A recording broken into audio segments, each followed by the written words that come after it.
کریم پڑھنے والوں اسے نہ بھلاؤ، قرآن کو کنڈ نہ کرو، قرآن کو پیٹ نہ کرو، قرآن کو بدنام نہ کرو۔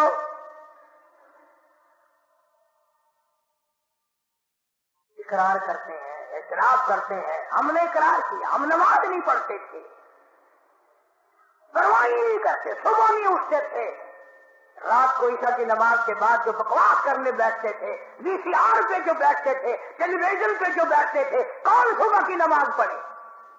اور نوجوانوں، آج تم کہتے ہو ہم نہیں پڑھیں گے تو کیا ہوگا، ہم نہیں قرآن پڑھیں گے تو کیا ہوگا، ہم نماز نہیں پڑھیں گے تو کیا ہوگا، قیامت میں اللہ اگر جنت نہیں دے گا، جہنم میں پھینک دے گا تو کیا ہوگا؟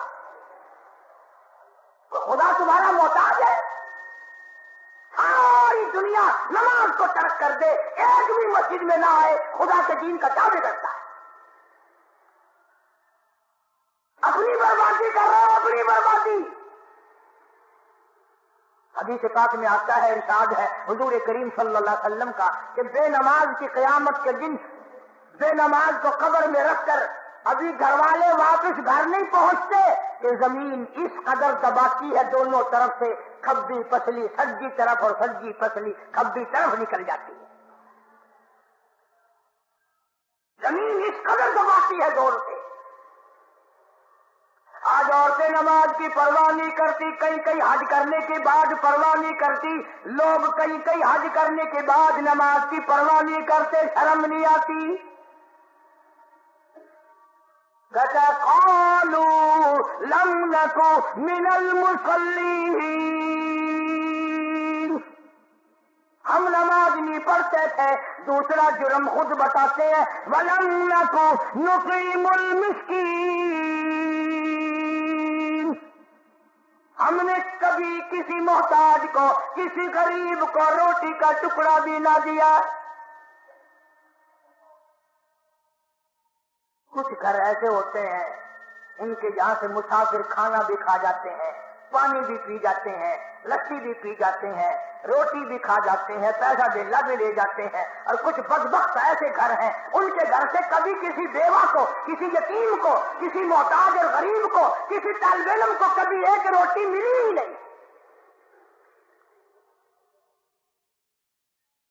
وہ اپنے جوگے، صرف اپنے جوگے، اور انہیں پتہ نہیں چلتا کہ اللہ تبارک و تعالیٰ سب کے کھاتے برابر کر دیتا ہے۔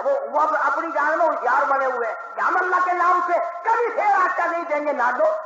کسی غریب کو اگر تم سیر آٹا نہیں دو گے تو 100 روپے ڈاکٹر کو دو گے، نہیں 500 روپے تھانے دار کو دو گے، آخر دو گے تو صحیح نا۔ مولانا اشرف علی تھانوی سب کا جو رحمت اللہ علیہ لکھتے ہیں کہ ہمارے یہاں مدرسے میں طالب علموں کی تعداد پوری ہو گئی جتنے ہم داخل کیا کرتے تھے۔ ایک طالب علم بیچارہ کہیں بڑی دور سے آیا اور اس نے کہا کہ مجھے مدرسے میں داخل کرو، تو ہم نے کہا ہم جتنے کا کھانے کا انتظام کر سکتے ہیں اتنے ہمارے پاس داخل ہو چکے ہیں، اب گنجائش نہیں۔ اب وہ بیچارہ رو رہا ہے کہ میں اتنی دور سے چل کر آیا، واپس جاؤں، مجھے داخلہ نہیں ملتا۔ ایک آدمی مسجد کے دروازے پہ کھڑا تھا، اس نے کہا بھی کیوں رو رہا ہے؟ کہ جی میں کانپور سے اتنی دور سے تعلیم کے لیے آیا تھا، داخلہ نہیں ملا۔ وہ کہنے لگا میری اماں فوت ہو گئی ہے، 40 دن میں نے اللہ کے نام پہ اس کے نام کی روٹی دینی ہے، 40 دن تو تم میرے یہاں کھا پھر دیکھی جائے گی۔ جب ان کے یہاں بھی دن 1-2 باقی رہ گیا، وہ پھر دعا مانگتا ہوا سنا کہ یا اللہ وہ تو دن قریب آئے۔ طالب علموں نے مولانا تھانوی کو بتا دیا کہ ایسے دعا مانگتا ہے کسی نہ کسی کا نمبر لگ جائے گا۔ نہ کیسے دعا نہ مانگے جب تمہیں خدا نے سارے سے توفیق ہی نہیں دی۔ 53 میں مدرسہ عربیہ قاسم العلوم جو کچہری روڈ پہ ہے پرانا مدرسہ، میں وہاں پڑھتا تھا، تو دریاؤں میں بڑی طغیانی آئی تھی اس سال۔ رات کا وقت ہے، گرمی کا موسم ہے، فرش کے نیچے گرم گرم فرش پہ، مسجد کے فرش پہ ہم لوگ سوئے ہوئے ہیں۔ وہ کوٹلے تولے خانے ادھر پڑے کو بڑے موٹے موٹے حاجی امیر لوگ رہتے ہیں نا، وہ چمڑوں والے بڑے چلتے ہیں، سانس نہیں آتا، بہت موٹے ہیں۔ تو اب مدرسے میں رات کو آئے، طالب علموں کے ہاتھ پکڑ پکڑ کے اٹھائے، اور مجھے بھی ایک نے اٹھایا۔ میں نے کہا اذان ہو گئی کہ نہیں؟ پھر میں نے کہا کیوں اٹھاتا ہے؟ کہتا دریا کا نام ٹوٹ گیا، اٹھو قرآن پڑھو، ملتان بچانا ہے، قرآن پڑھو۔ میں بازو چھڑا کے لمبا پڑ گیا، میں نے کہا واہ بچو تم پڑھے ہم، واہ بھائی واہ۔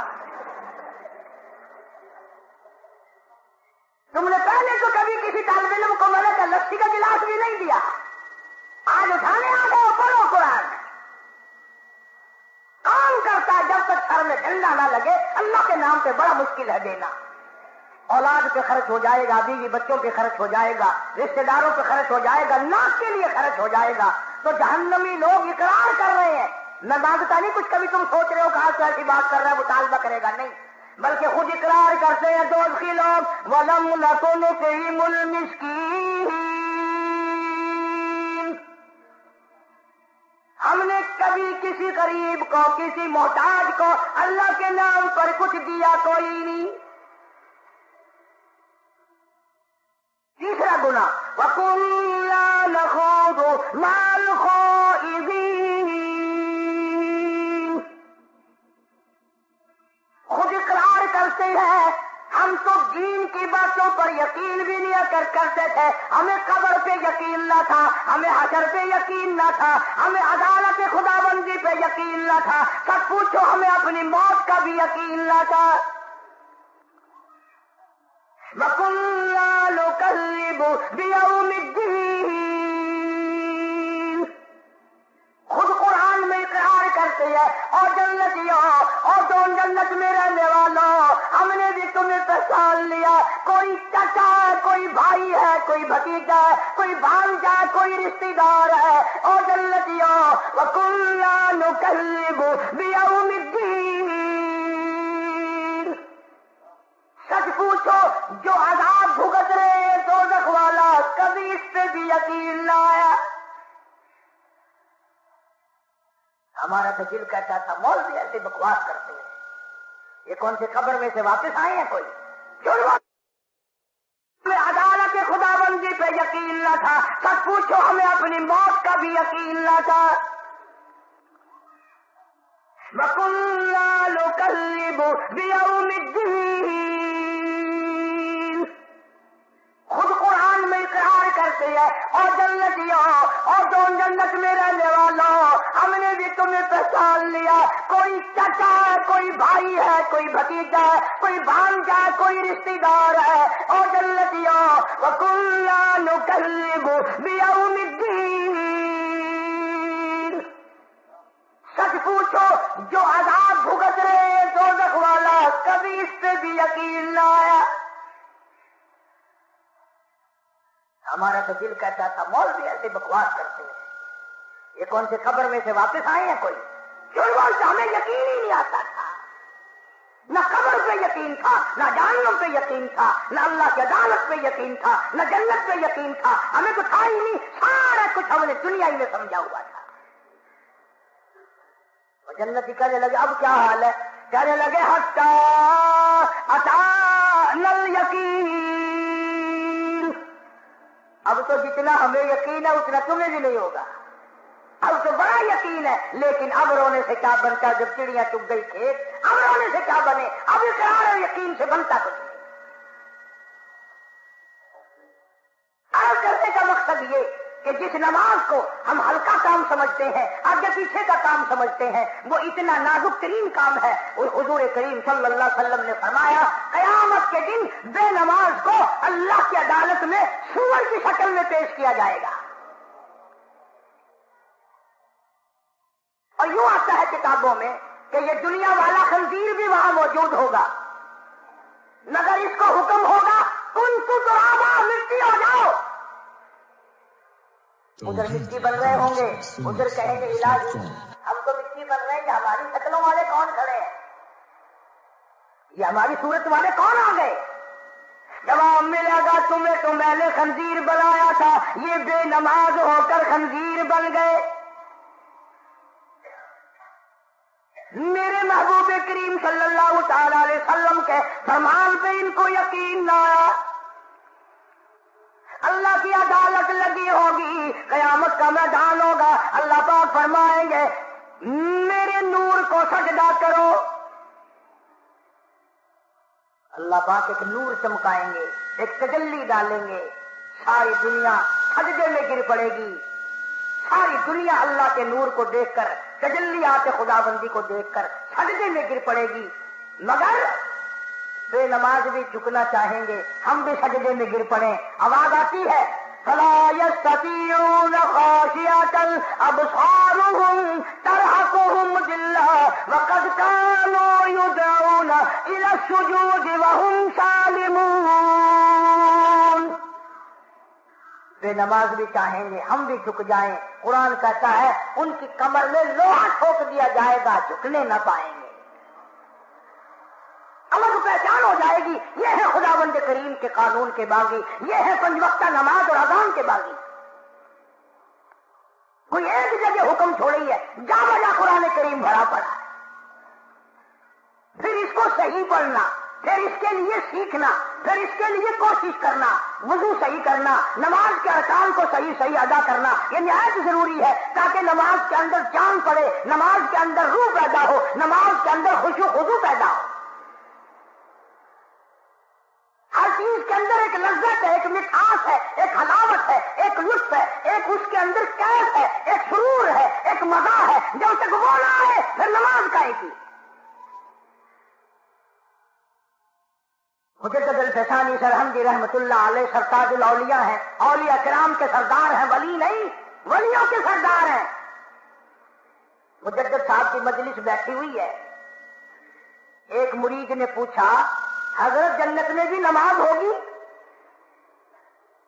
حضرت جنت میں بھی نماز ہوگی؟ حضرت نے بھی جواب نہیں دیا.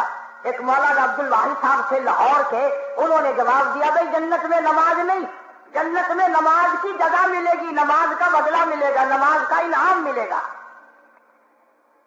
ایک مرید نے سوال کیا، دوسرے مرید نے جواب دے دیا. مجدد الفسانی سرہندی رحمت اللہ علیہ نے ٹھنڈا سانس لیا اور فرمایا ذرا توجہ کرو. فرمایا اس ولیوں کے ولی نے کہ بھائی جس جنت میں نماز نہ ہوگی دل کیسے لگے گا؟ جس جنت میں نماز نہ ہوگی جی کیسے لگے گا؟ مجھے اگر اللہ نے اختیار دیا اور مجھ سے پوچھا اجازت ملی، میں تو وہاں میں نماز ہی پڑھتا رہوں گا، اپنے رب کے در پہ سجدے کرتا ہی رہوں گا. ہم لوگ تو خوش ہو جاتے ہیں نا کہ جنت میں روزہ نہیں، نماز نہیں، اچھا ہوا جان چھوٹ جائے گی بابا. ہاں مگر جن کو پڑ گئی نا چکھی، جن کو لذت پڑ گئی، جن کو مزہ پڑ گیا، وہ ایک سجدے کے مقابلے میں پوری دنیا ان کو دے دو وہ اس پہ ٹوٹتے بھی نہیں. ایک ایک اللہ والا ایسا دنیا میں آیا، ایک سجدہ نہ کر 1 کروڑ روپیہ لے لے، وہ کہتا ساری دنیا کے چاندی پہ، ساری دنیا کے سونے پہ، ساری دنیا کے ہیرے اور جواہرات پہ میں تھوکنا گوارا کروں گا، اللہ کے دروازے پہ ایک سجدہ چھوڑنا میں گوارا نہیں کرتا. یہ کہنے سننے کی بات نہیں، یہ چکھنے کی بات ہے. جس کو مزہ پڑ گیا نا اسی کو پتہ چلتا ہے. اور مجنوں سے بادشاہ نے کہا مجنوں سے، وہ کہنے لگا بدبخت اگر عشق بھی کرنا تھا کسی ٹھکانے سے تو کرتا، یہ تو بالکل کالی شکل بھی اچھی نہیں، تو مرتا ہی پھرتا رات کی. ہائے ہائے مجنوں نے کیا بات کہی. مجنوں کہنے لگا گفت خاموش کیوں تو مجنوں نیستی، گفت خاموش کیوں تو مجنوں نیستی، چشم مرا برج گرا نیستی. بادشاہ تو نے اپنی آنکھ سے دیکھ کر کہا ہے نا، لیلا تو میری آنکھ سے دیکھ پھر میں دیکھوں تو کیا کہتا ہے. میری آنکھ سے دیکھ. ایک آدمی نماز پڑھ رہا تھا، مجنوں آگے سے نکل گیا، سلام پھر کچھ رہتا، شرم نہیں آئی؟ بڑا بدتمیز ہے تو. کہا کیوں؟ کہ میں نماز پڑھ رہا تھا تو آگے سے نکل گیا. مجنوں کہنے لگا دوبارہ جا کے نماز پڑھ، دوبارہ نماز لوٹا جا کے. اس نے کہا کیوں؟ وہ کہنے لگا ایک عورت کے عشق میں تو مجھے نظر نہیں آیا، رب کی نماز پڑھتے ہوئے تو نے مجھے کیسے دیکھ لیا؟ تو رب کی نماز پڑھ رہا تھا مجھے کیسے دیکھ لیا؟ چل دوبارہ جا کے نماز پڑھ. وہ نماز ہی نہیں ہوئی تھی. آج ہمارے پلے پڑ کیا رہا ہے؟ رات دن سنتے ہیں قرآن سنتے ہیں، حدیث پاک سنتے ہیں، اللہ اللہ کے سنتے ہیں، چاروں طرف سے کانوں میں آواز اذان کی آتی ہے، لیکن پڑھنا وہیں پڑھ رہا جہاں پڑھنا چاہیے تھا. اس سے کیا بنے گا؟ قرآن کہتا فما لهم عن التذکرۃ معرضین. کہاں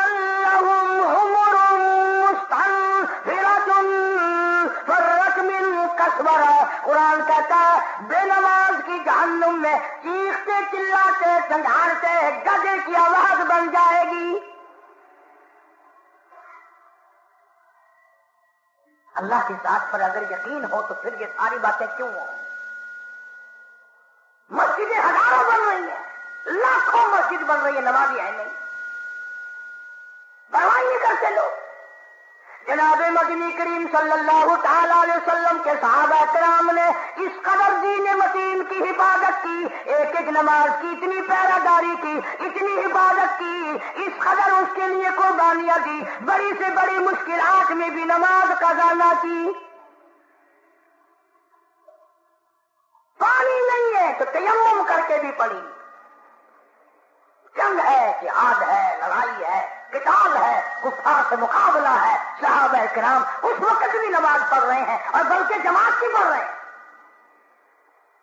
ایک رکعت پڑھ کر جماعت چلی گئی میدان جہاد میں، اور وہاں سے ایک قوم آئی، انہوں نے ایک رکعت پڑھی، پھر وہ چلے گئے، پھر اور چلے گئے، پھر اور آ گئے، سینہ پلٹ گیا، تلواریں چل گئی، گردنیں کاٹ دی یا اپنی کٹوا دی۔ خدا کہتا ہے میرے نبی کے غلاموں، میں اب بھی تمہیں نماز میں شمار کر رہا ہوں۔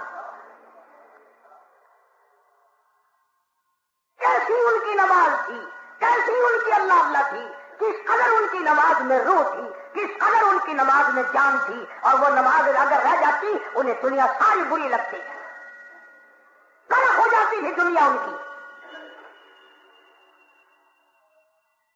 اچھا بھلا آدمی آج کل دیندار طبقہ بھی نماز کی پرواہ نہیں کرتا، بڑا افسوس لگتا ہے۔ فرمایا واقیم الصلاۃ طرفی النہار وزلفا من اللیل، نماز برائیوں کو دور کرتی ہے آدمی سے۔ ان الصلاۃ تنہی عن الفحشاء والمنکر، نماز آدمی کو بے حیائی سے، بری باتوں سے روکتی ہے، بشرطے کہ نماز کو نماز کے طریقے سے پڑھا جائے۔ امام جب اللہ اکبر کہتا ہے، اب ہمیں تو پتہ نہیں نا، رکوع میں مل گئے رکعت مل گئی، پیچھے سے آ کے مل گئے رکعت مل گئی، دیر سے شامل ہو گئے رکعت مل گئی، اتحیات میں شامل ہو گئے جماعت سمجھو مل گئی۔ تمہیں کیا معلوم ہے کہ جب امام اللہ اکبر کہتا ہے اس کے ساتھ لاکھوں فرشتے اللہ اکبر کہتے ہیں، لاکھوں فرشتے اللہ اکبر کہتے ہیں، تکبیر اولیٰ جب ہوتی ہے۔ ایک بزرگ کے واقعات میں لکھا ہے کہ ایک دن جماعت سے رہ گئے تو اپنی نماز کو جو قضا بھی نہیں ہوئی تھی 27 دفعہ پڑھی، اسے لوٹا لوٹا کر 27 مرتبہ اس نماز کو پڑھا۔ جب 27 مرتبہ پڑھ چکے تو غیب سے آواز آئی کہ وہ فرشتوں کی آمین تو لاؤ، وہ فرشتوں والی اللہ اکبر تو لاؤ، وہ جو فرشتوں نے تمہاری ساتھ اللہ اکبر کہی تھی وہ کہاں سے آئے گی؟ خوش نصیب ہیں وہ لوگ جو لوگوں کو نماز کے لیے کہتے پھرتے ہیں، یعنی کوئی تھانے کی طرف بلاتا ہے، کوئی تحصیل کی طرف بلانے کے لیے نکلتا ہے، کوئی کچہری کی طرف بلانے کے لیے نکلتا ہے، کوئی سونے کی طرف بلا رہا ہے، کوئی چاندی کی طرف بلا رہا ہے، کوئی کھیت کی طرف بلاتا ہے، اور کوئی کہیں بلاتا ہے۔ خدا کی قسم یہ تبلیغ والے کتنے خوش نصیب لوگ ہیں، یہ اللہ کے گھر کی طرف بلاتے ہیں، اللہ کی نماز کی طرف بلاتے ہیں۔ توحید-سنت.com حدیث پاک میں آتا ہے اگر تیری کوشش اور تیری محنت سے ایک آدمی نمازی بن گیا بہت ممکن ہے کہ تیری نجات کے لیے کافی ہو جائے۔ ایک آدمی تیری محنت سے، تیری لگن سے، تیرے سوز و گداز سے، تیرے پیسہ خرچ کرنے سے ایک آدمی اگر صحیح معنوں میں سجدہ کرنے والا بن گیا بہت ممکن ہے کہ رب تعالیٰ اسی پر تیری نجات فرما دے۔ پھر ایک چلتا پھرتا مدرسہ، جس نے اپنی نماز صحیح کرنی ہو وہ گھر رہ کے نہیں ہوگی، ان لوگوں کے ساتھ شامل ہو جاؤ، جنازے کی دعائیں بھی سکھائیں گے، نماز بھی صحیح کرا دیں گے، درود پاک بھی صحیح کرا دیں گے، جنازے کی دعائیں بھی صحیح ہو جائیں گی، انشاءاللہ دین بھی ملے گا، دنیا بھی ملے گی، دو جہان میں اچھی طرح سے اللہ پاک بہتری فرمائیں گے جب ان لوگوں کے ساتھ چل کر دین کے لیے محنت ہوگی۔ ہمارے یہاں یہ چیز بے قدری ہے، وہ ایک آدمی کی مثال کے طور پر ایک بات سناؤں. ایک آدمی تھا, اس نے کہیں تبلیغ والوں کا بیان سنا, چلہ دکھوایا, تو گھر بیوی سے آ کے کہنے لگا میں تو کل چلے پہ جا رہا ہوں, چلے کے لیے نکل رہا ہوں کل میں تو. غصے میں آئی بیوی, کہنے لگی مجھے بھی کل زہر دے کے جانا اور ان بچوں کو بھی زہر دے کے مار کے جانا. تمہیں چلے پہ کیوں جاؤ, تم سدا وہیں رہو, ہمیں مار جاؤ, ہم کہاں سے کھائیں, کیا ہوگا, یہ ہوگا. طوفان مچا دیا بیوی نے. وہ آدمی تھا کیا, پھر مسجد میں گیا اور کچھ دیر کے بعد پھر آ گیا اور کہنے لگا کملی تو شور کر رہی ہے, اس جماعت میں ایک آدمی ایسا آیا ہوا ہے, وہ یوں کہتا ہے کہ اگر تو ایک چلہ لگا دے میں تجھے سعودیہ کا ویزا دلوا دوں گا, سعودی عرب کا تجھے ویزا دلوا دوں گا, خوب کمائی ہوگی, شرط یہ پہلے چلہ لگا. جب بیوی کو یہ بات بتائی نا اس نے, کہنے لگے اللہ مالک ہے, میرا بھی بچوں کا بھی, میرا زیور بھی بیچنا ہے تو بیچ لے, ضرور چلا جا.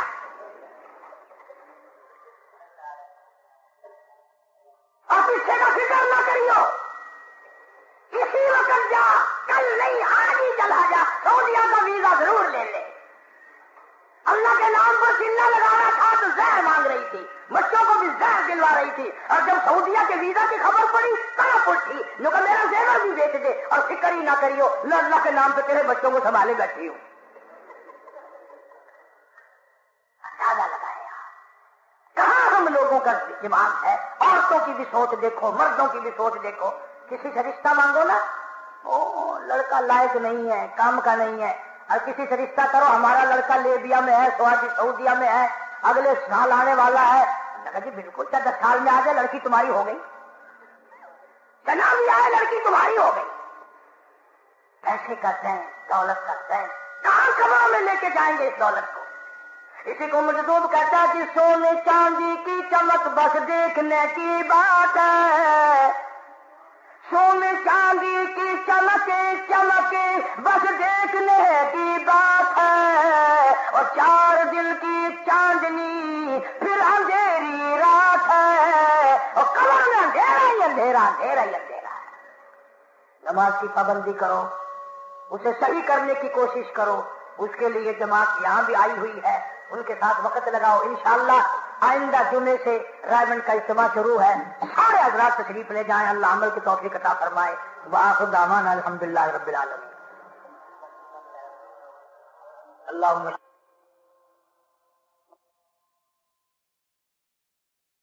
وعلی آل سیدنا و مولانا محمد مبارک وسلم صلی علیہ. یا اللہ سب بیماروں کو شفا عطا فرما. حاجی سلیمان کی بانجی کا انتقال ہو گیا, اللہ تعالیٰ مرحومہ کی مغفرت فرمائے.